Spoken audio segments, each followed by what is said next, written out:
శ్రీ గురుభ్యో నమ. శ్రీమాత్రే నమ.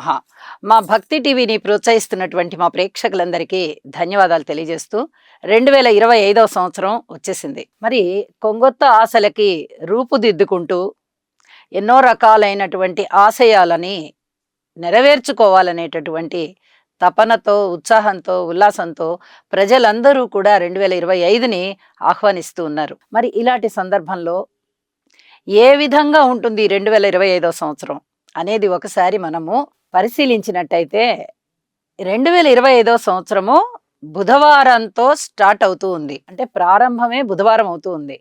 బుధవారం అనగానే బుధునికి ప్రతీక అని చెప్పి మనందరికీ తెలుసు. ఈ సంవత్సరం అంతా కూడా ఈ ప్రభావం ఎలా ఉండబోతోంది? ఈ 1వ తారీఖుతో ప్రారంభం అయ్యేటటువంటి రోజు బుధుడిది కాగా ఈ సంవత్సరం అంతా కూడా ఆ ప్రభావం ఎలా ఉండబోతోంది అంటే, ఒక్కసారి మనము బుధుని యొక్క కారకత్వాలు ఏంటో తెలుసుకొని ఈ సంవత్సరం అంతా కూడా ఎలా గడుస్తుంది అనేది ఒక్కసారి చెప్పుకుందాం. బుధుడు అనగానే బుద్ధికి ప్రతీక. అలాగే ప్రజలందరికీ కూడా బుద్ధి కుశలత బాగా ఉంటుంది, బుద్ధి బలం బాగా ఉంటుంది, తెలివి బాగా ఉంటుంది. అనేక రకాలుగా వాళ్ళు ఆలోచిస్తూ ఉంటారు.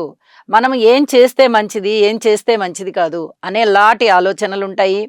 అలాగే సినిమాకి సంబంధించి, స్క్రీన్కి సంబంధించి, స్టేజ్కి సంబంధించి, కెమెరాలకు సంబంధించి, పేపర్కి సంబంధించి, ప్రింటింగ్కి సంబంధించి, అలాగే మంచి పాండిత్యానికి సంబంధించి, వక్తృత్వానికి సంబంధించి ఇత్యాది వాటన్నిటికీ కూడా మనకి బుధుడు ప్రతీకగా ఉంటాడు. కాబట్టి ఈ అంశాలన్నీ కూడా ప్రజల మీద ప్రభావాన్ని చూపిస్తాయి.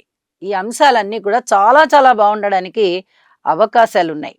అలాగే నేర్పరి, బహునేర్పరి, చాకచక్యం గలవాడు, అందగాడు, కాస్త పొట్టిగా ఉంటాడు, విపరీతమైన తెలివితేటలు ఉంటాయి, గురువు గారితో సమానమైనటువంటి దృష్టి బలం గాని, మంచి బుద్ధి బలం గాని, హాస్యం గాని ఇవన్నీ కూడా ఉంటాయి.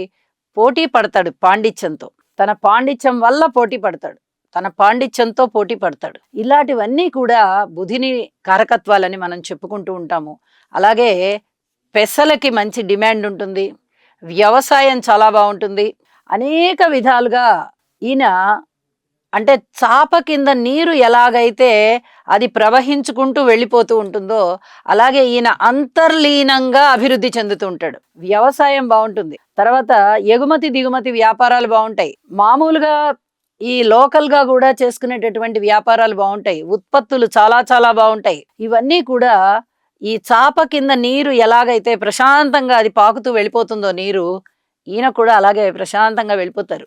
నలుగురిలో కాంట్రవర్సీ అవ్వాలని ఉండదు, ఎక్కడా కూడా ఎవరు చేత విమర్శనాత్మకంగా ఉండదు, విమర్శలు చేయించుకునే విధంగా ఉండదు. ఈ విధంగా ఈయన చాలా చాలా తెలివితో ప్రవర్తించుకుంటూ అభివృద్ధి తెచ్చుకుంటారు. అటువంటి లక్షణాలే ప్రజలకి కూడా ఉంటాయి అని చెప్పి తెలియజేస్తూ ఉన్నాను. ఇక 2025వ సంవత్సరంలో ఎలక్ట్రానిక్ పరికరాలకి బాగా డిమాండ్ పెరుగుతుంది. ఇది చాలా చెప్పదగ్గ సూచన. అలాగే సినిమాలు తీసేవాళ్ళు కానీ, పెద్ద భారీ చిత్రాలు నిర్మించేవారు కానీ, వెబ్ సిరీస్లో ప్రయత్నాలు చేసేవారు కానీ, కళాకారులకి కానీ మంచి పోషణ లభిస్తుంది. కళాకారులకి కళలు పెరుగుతాయి అని చెప్పలేము, కానీ కళాకారులకి పోషణ బాగుంటుంది అని చెప్పి తెలియచెప్పగలము. అలాగే ఈ 2025వ సంవత్సరము చాలా వరకు అత్యద్భుతమైనటువంటి సంవత్సరం. ఎందుకంటే ఇందులోనే మనకి క్రోధీనామ సంవత్సరం ఉంది. కుజుని యొక్క ఆధిపత్యం ఉన్నటువంటి సంవత్సరం క్రోధి. అలాగే విశ్వావసు నామ సంవత్సరం, రవి అధిపతి అవుతూ ఉన్నారు. ఇటు కుజుడు వస్తున్నారు, కుజుడు వెళ్ళిపోయిన తర్వాత అధిపతి రవి గారు అవుతూ ఉన్నారు. ఇటు క్రోధి వెళ్ళిపోగానే విశ్వావసు వస్తుంది.